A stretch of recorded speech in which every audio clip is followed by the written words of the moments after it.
Hello student, welcome back to my channel. In this video, I'm going to explain the grade 9 poem from the Beehive, that is The Road Not Taken. आज की class में हम road not taken discuss करने वाले हैं student, जो कि एक बहुत इंपॉर्टेंट पोएम है। इसकी रॉबर्ट फ्रॉस्ट की एक अमेरिकन पोएट है जिन्होंने बहुत सिंपली और लेकिन इंसाइटफुल मतलब बहुत सोच समझ के कुछ लिखा है, अपने कुछ एक्सपीरियंसेस बताए हैं। और ये जो पोएम है ये हमारे लिए एक लाइफ लेसन होता है, क्योंकि द रोड नॉट टेकन, वो रोड जो हमने नहीं ली है उसके बारे में बात हो रही है, यानी हमारी इसमें चॉइसेस के बारे में बात हो रही है। Because the choices you make in your life that decides your future and what you will known for after it. So let's get started to understand this poem. There are few stanzas, so we will go according to the stanza wise. First stanza, that is, two roads diverged in a yellow wood, and sorry I cannot travel both, and be one traveler long I stood, and looked down one as far as I could, to where it bent in the undergrowth. पहले कुछ hard word discuss कर लेते हैं। यहाँ पे जो divorced है, divorced का मतलब होता है कि सेपरेट हो जाना, सेपरेटेड एंड टू का डिफरेंट डायरेक्शन, सेपरेट होके कोई और दूसरे डायरेक्शन लेना, डाइवर्ज होना। जैसे आप लोग होते हैं ना, कभी जहाँ पे से दो रोड स्टार्ट होती होगी तो आप लोग वहाँ पे देखते हो कि वहाँ पे डाइवर्जन होता है। येलो वुड यहाँ पे बात हो रही है, a forest with decomposing leaves, वो जो ऑटम का सीजन होता है जिसमें पत्तियाँ झड़ती हैं। एंड अंडर ग्रोथ जो वर्ड दिया है इसमें दिया है dense growth of plants and bushes mean the forest. उस फॉरेस्ट की बात हो रही है जहाँ तक वो जो बुशेस हैं और जो प्लांट्स है, जितनी दूर वो देख सकता है, जितनी देर और जितनी दूर तक उसकी विजिबिलिटी है उसको दिखने की, वो डेंस कितना है जितना हम उसे देख सकते हैं। अब हम बात करते हैं लाइन वाइज। तो यहाँ पे to roads diverged in a yellow would, मतलब what is happening here? Once the poet was walking down a road and there were a division. एक बार जो पोएट होता है वो चल रहा होता है और यहाँ पे उसको क्या दिखता है, यहाँ पे डाइवर्जन दिखता है। And what are there were two different parts and he has to choose one out of them. वहाँ पे दो अलग अलग डिफरेंट पाथ है, यानी डिफरेंट डिफरेंट रास्ते हैं और उसमें से एक पोएट को चूज करना है। The poet says that he was the one person that he could travel on one road only, क्योंकि पोएट कहते हैं कि वो उससे वही एक ही इंसान है, तो उसे उन दो रोडों में से, उन दो पाथ में से एक ही रोड चूज करनी है। So he had to choose one out of these two roads, तो उसे उन दोनों में से एक ही रोड चूज करनी पड़ती है।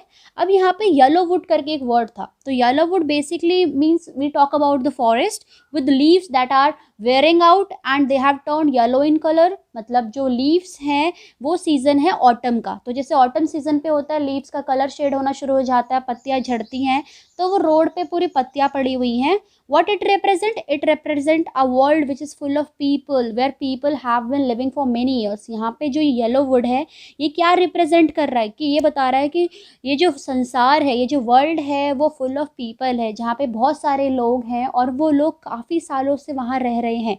And what they represent, they represent the people who are older than the poet, क्योंकि वो जो पत्तियाँ हैं यहाँ पे, वो जो येलो वुड वाली पत्तियों की बात की गई, यहाँ पे वो ओल्डर पीपल के लिए बात कर रहा है कि जो बड़े लोग होते हैं, बुजुर्ग लोग होते हैं, जो पोएट से भी ज़्यादा बड़े हैं, वो उनको रिप्रेजेंट कर रहा है।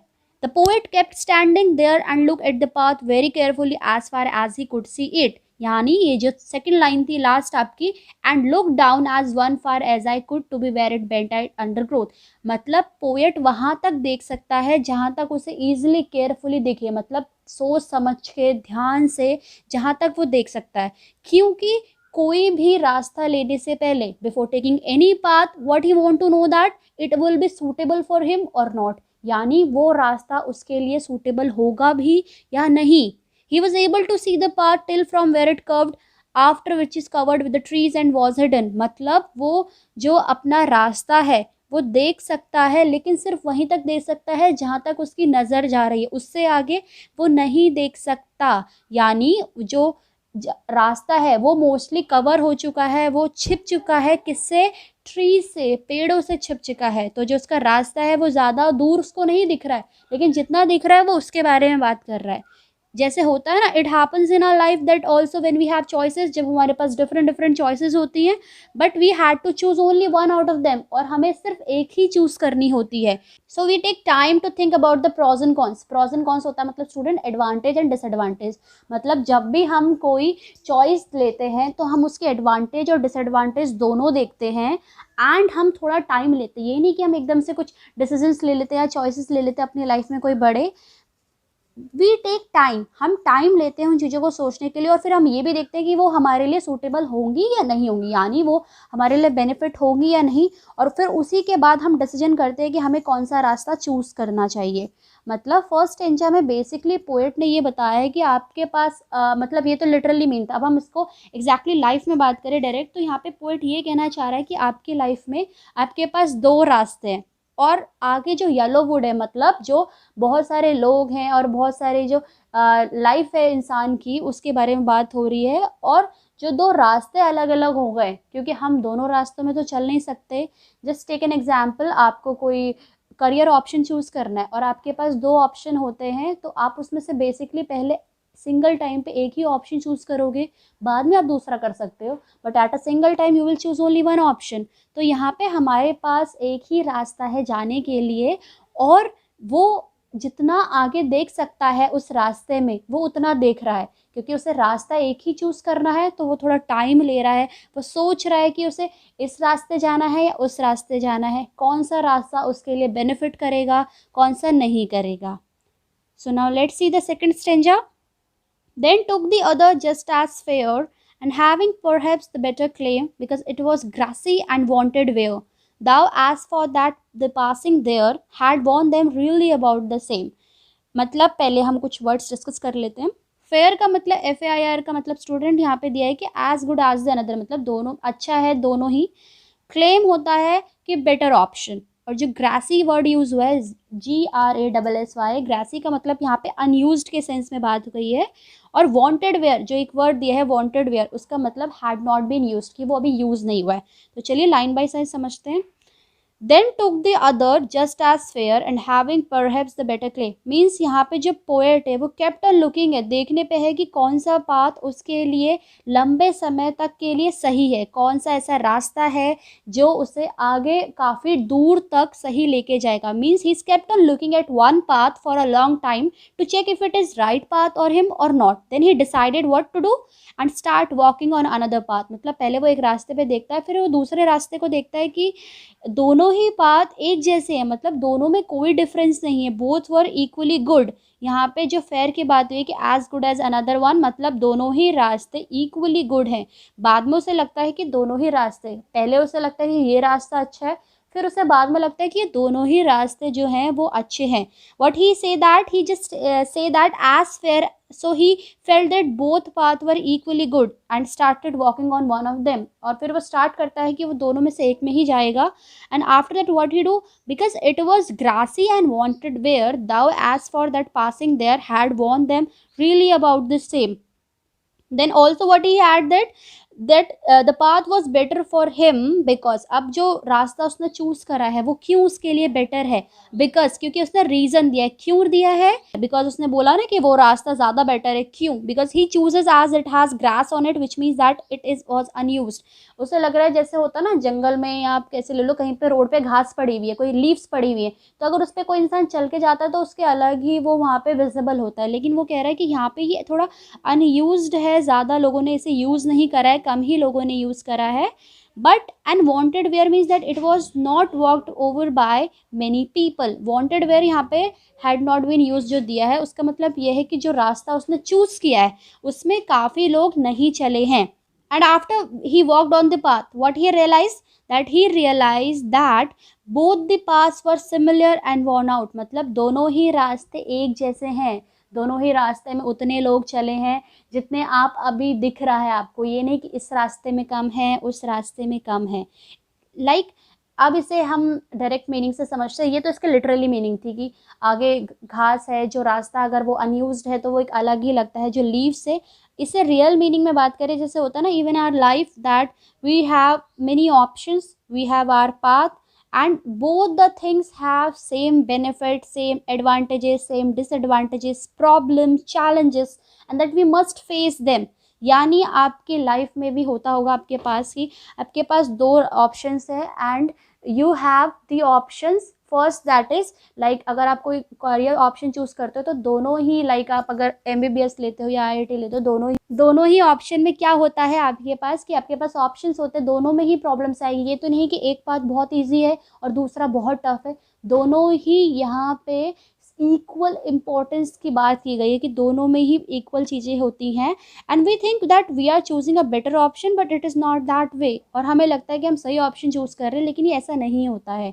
तो यहाँ पे बेसिकली बात की गई थी कि जो रास्ते हम चूज़ करते हैं उनके बेनिफिट्स हैं, उनके डिसएडवांटेजेस भी हैं, और हमें जो आगे दो रास्ते मतलब हमारी लाइफ में जो चॉइसेस हैं हमें लगता है कि एक चॉइस ज़्यादा बेटर है दूसरी कम है, लेकिन वो पोएट बताता है कि दोनों में ही इक्वली प्रॉब्लम्स आएंगी, इक्वली ही बेनिफिट्स मिलेंगे, इक्वली आपके डिसएडवांटेजेस होंगे, चैलेंजेस होंगी, प्रॉब्लम्स होंगी, दोनों ही रास्ते इक्वली इम्पॉर्टेंट है, दोनों की वैल्यू ही एक है। अब देखते हैं next. And both that morning equally lay in leaves no step had trodden black. Oh, I kept the first for another day, yet knowing how way leads on to way, I doubted if I should ever come back. Trodden means का है यहाँ पे walk over, जो चल के जाना होता है। तो यहाँ पे पोएट क्या कह रहा है, पोएट कह रहा है and both that morning equally ले, मतलब वो दोनों रास्ते एक जैसे लग रहे हैं उस सुबह को, मतलब उसको वो जो रास्ते हैं वो एक ही जैसे लग रहे हैं। Both had leaves on them, दोनों में ही पत्तियां, इक्वली ले लीव्स मतलब दोनों में ही हैं पत्तियां, दोनों ही रास्ते एक जैसे हैं। And they were still green in colour, और वो अभी भी वो कैसे हैं, ग्रीन है, मतलब वो हरे रंग के हैं, जो पत्तियां हैं वो अभी फेड नहीं हुआ उनका colour. And what he decided that the day he took one path and keep the another path for the another day. यानी अब देखिए यहाँ पे दिया है oh I kept the first for another day, मतलब एक दिन वो सोचता है कि एक दिन वो इस रास्ते पे जाएगा और जो दूसरा रास्ता है वो बाद में के लिए छोड़ देगा।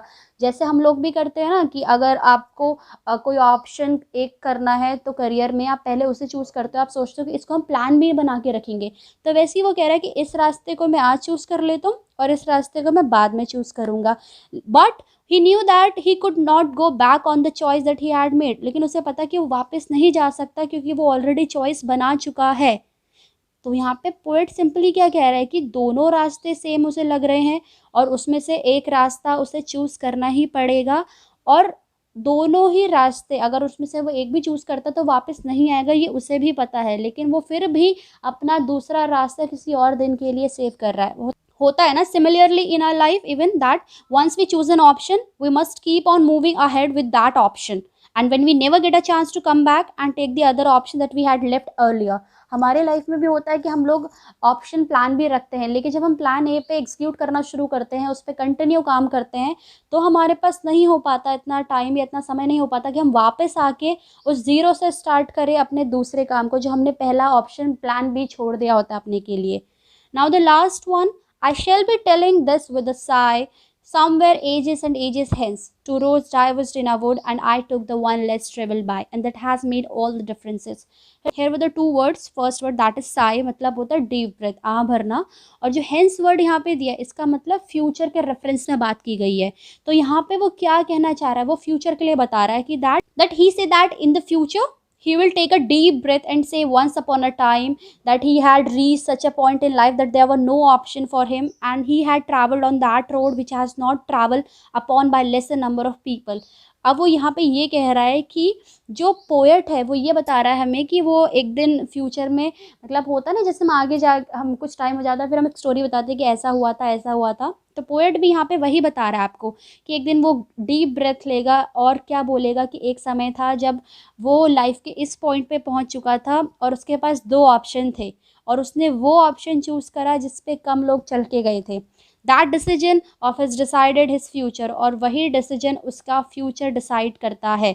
सिमिलरली इन द फ्यूचर ऐसे ही होता है जैसे कि आप जैसे यहाँ पे दिया है ना कि I took the one less travelled by, मैंने वो रास्ता लिया जो कम यूज़ किया गया था, and that has made all the difference, और उसी रास्ते ने मेरी लाइफ में डिफरेंसेस बनाए, यानी अच्छे बने बुरे बने, ये सारा उस चॉइस पे डिपेंड था हमारा, जो हमने चॉइस लिया था।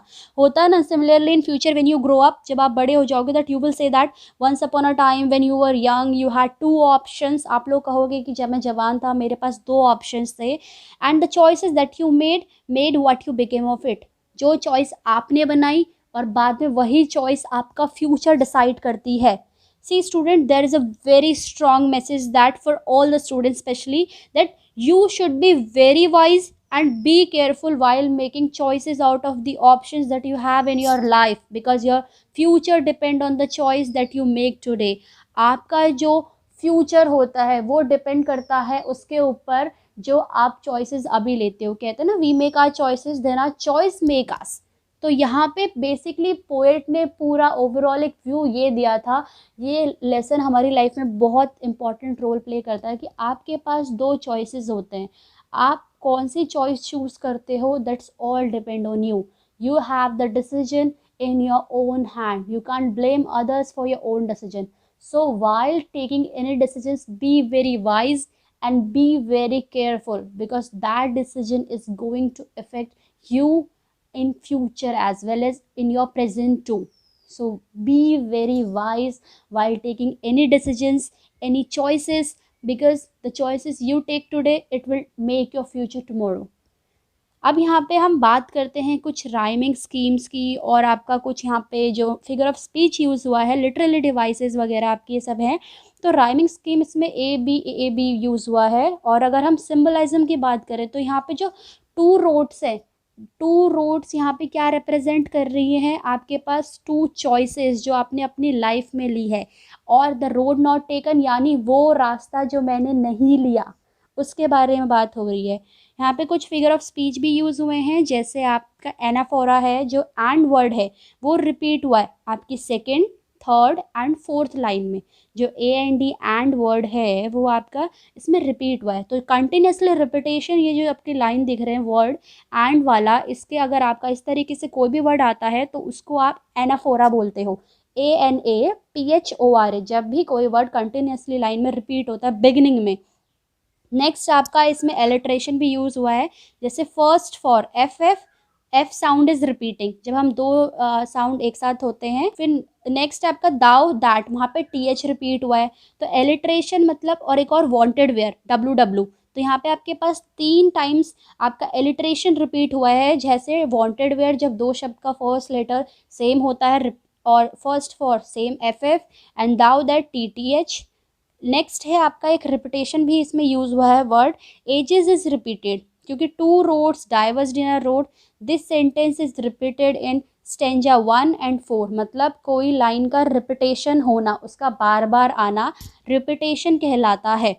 अब मैं अगर इसकी एक समरी की बात करूँ, एक ओवरऑल व्यू की बात करूँ कि इसमें एग्जैक्टली क्या हुआ था, तो basically here the word the poet says that he was walking down the road and there he reached some point that he could choose only one path, so he took the time to choose the right path।